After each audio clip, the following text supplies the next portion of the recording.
92년생인 박은빈은 5살이었던 96년 한 아동복의 카탈로그를 통해 데뷔했습니다. 데뷔 이후 쉬는 해가 거의 없이 올해까지 드라마와 영화 60여 편, 광고 20여 편에 출연하여 정말 꾸준히 활동하고 있는 배우죠. 드라마 브람스를 좋아하세요에서 박은빈과 호흡을 맞췄던 배우 김민재는 한 인터뷰에서 박은빈에 대해 제가 태어난 연도에 데뷔를 하셨더라. 많이 의지했다. 외유내강이라고 해야 할까. 정말 단단한 사람이었다며 너무 좋았다. 깊이감 있는 것도 좋았고 일에 대한 진중함도 너무 좋았다. 선배로서, 동료로서, 파트너로서 많이 의지했다고 말했습니다. 또한 스토브리그 제작 발표회에서 배우 오정세는 실제로 박은빈을 지칭하며 선배님이라고 부르기도 하였죠. 박은빈은 탄탄한 연기력과 선한 이미지로 어릴 때부터 CF에 많이 등장하였는데요. 특히 2005년 삼성생명의 광고 딸의 인생은 길다 편에서 강한 인상을 남겼습니다. 이 광고의 스토리와 박은빈이 주목을 받으며 그의 광고 대상까지 수상하였죠. 박은빈은 2008년 학창시절 그것이 알고 싶다의 아역스타 누구를 위한 꿈인가 편에서 공부와 연기 활동을 병행하는 학생으로 출연해 인터뷰를 했습니다. 당시 박은빈은 연기와 학업을 아직은 포기하고 싶진 않다며 둘 다 일단 하고 싶다고 말했는데요. 방송 이후 박은빈은 연예인들이 비교적 입학하기 쉬운 연극영화과나 방송연예과 등 연예계통과로 가지 않고 명문대학 서강대학교 심리학과에 진학하여 많은 화제를 모았고 연기 활동을 하며 학업도 소홀히 하지 않았다는 것을 대학 진학을 통해 보여주었습니다. 2016년 JTBC 드라마 청춘시대는 박은빈에게 큰 전환점이 된 작품입니다. 이 드라마에서 기존의 이미지와는 180도 다른 이미지의 송지원 역을 맡았는데 박은빈은 배우로서 스펙트럼을 넓힌 대체불가 역할과 훌륭하고 매력적인 연기로 극찬을 받았습니다. 시즌1과 시즌2에 걸쳐 자신의 존재감을 드러낸 박은빈은 청춘에 대해 이 작품을 통해서 상처를 받더라도 상처를 이겨내고 나아가는 것이 청춘이란 것을 깨달았다고 말했습니다.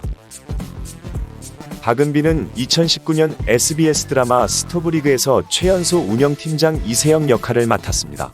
극중 이세영이 연봉협상 과정에서 단장 백승수의 무릎에 술을 쏟아붓는 호수 서영주의 만행을 참지 못하고 선은 네가 넘었어 라고 외치는 장면은 이 드라마의 명장면으로 남아있죠.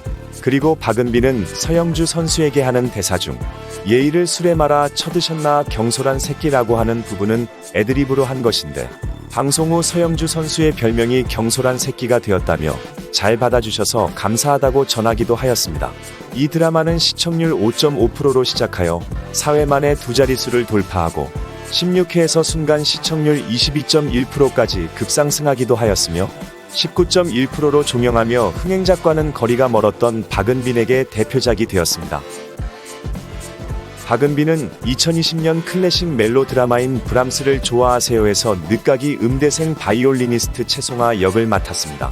어린 시절부터 아역 활동을 하면서도 바이올린을 배웠고 대학교에서도 오케스트라 동아리에 들 정도로 관심을 가진 바이올린 연주를 흉내만 내는 것이 아니라 직접 연주를 하며 촬영하고 싶어서 틈틈이 레슨을 받고 연습하며 역할을 소화해내었다고 하네요. 박은빈은 이 작품으로 SBS 연기대상에서 최우수 연기상을 수상하기도 하였습니다. 과거 2013년 한 방송에서 메이저리그 야구선수 류현진이 자신의 이상형으로 박은빈을 지목해 화제가 된 적이 있는데요. 자신의 결혼에 대한 생각을 밝히며 그 당시 MBC 드라마 구암 허준에 출연한 박은빈을 이상형으로 이야기했습니다. 그리고 극중 박은빈이 맡은 다이 캐릭터처럼 내조를 잘하는 여성의 호감을 느낀다는 설명을 덧붙였습니다. 류현진 선수는 그리고 몇 년 후 2018년 배지연 아나운서와 결혼식을 올렸죠. 박은빈은 11살의 나이로 개그 콘서트 무대에 오른 적이 있는데요. 당시 수다맨 코너에 출연하여 주목을 받았습니다. 궁금해요 수다맨 이라고 외쳐 수다맨을 부르며 수다맨 댄스도 함께 추기도 하였고 귀여운 모습으로 사랑받았는데 박은빈은 이때 출연에 대해 4학년 때 어떤 특집으로 추천을 받아서 올랐다. 반응이 좋아서 한 번만 더 하자고 했는데 3개월 동안 하게 되었다고 당시를 떠올렸습니다. 박은빈은 2012년 경의선 동해선 연결 착공식에서 북쪽에서 내려오는 북한 소녀 역할을 맡아 남한 소년과 만나는 평화의 상징 퍼포먼스를 연출하였습니다. 민간인 최초로 철책선을 통과하여 이 퍼포먼스에 연기한 박은빈은 이 장면으로 국내 뉴스는 물론 해외 CNN, BBC, NHK 뉴스에도 얼굴을 알리게 되었다고 하네요. 박은빈은 2020년 한 인터뷰에서 청춘시대에서 연기한 캐릭터와 실제 박은빈의 공통점으로 모태솔로라는 것을 꼽았습니다. 모태솔로라고 말하면 주변에서 안 믿더라고요. 여러모로 상처를 받았어요. 저 역시도 지금 한창 예쁜 나이인데 왜 연애를 못하고 있지? 라고 생각을 한 적이 많았어요. 물론 답을 찾지는 못했지만 마음의 여유가 없었던 것 같아요. 기회가 된다면 예쁜 사랑을 하고 싶어요 라고 이야기했습니다. 그러면서 친구처럼 순수한 사랑을 해보고 싶다며 이런 이야기를 하면 주변에서 없다고 딱 잘라서 말한다고 해 웃음을 자아내었습니다. 그리고 본인의 이상형으로 순수하고 자상한 스타일의 남자가 좋고 많이 챙겨주는 남자였으면 좋겠다고 덧붙였습니다. 박은빈은 영화 마녀2에 캐스팅되었습니다. 2018년 개봉에 크게 흥행하진 않았지만 김담이라는 신인 배우를 배출해내었고 인상적인 작품이라는 평가를 받은 이 영화는 속편의 주인공으로 신인 배우 신시아, 조민수, 박은빈을 캐스팅하며 기대감을 높였고 이미 현재 촬영을 마친 상태라고 하네요. 박은빈은 동명 웹툰을 원작으로 하는 드라마 연모에 출연합니다.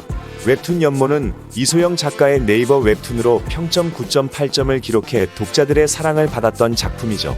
또한 연모는 드라마 뷰티 인사이드, 또 오해영 등을 연출한 로맨스 장인 송현욱 감독이 연출을 맡았고 일단 뜨겁게 청소하라의 한희정 작가가 대본을 맡아 작품성의 기대감을 고조시켰습니다. 박은빈은 연모에서 왕세손 2위의 신분으로 살아가는 2위의 쌍둥이 여동생 담이 역을 맡았습니다. 지금까지 시청해주셔서 감사합니다. 박은빈 씨의 앞날을 응원합니다.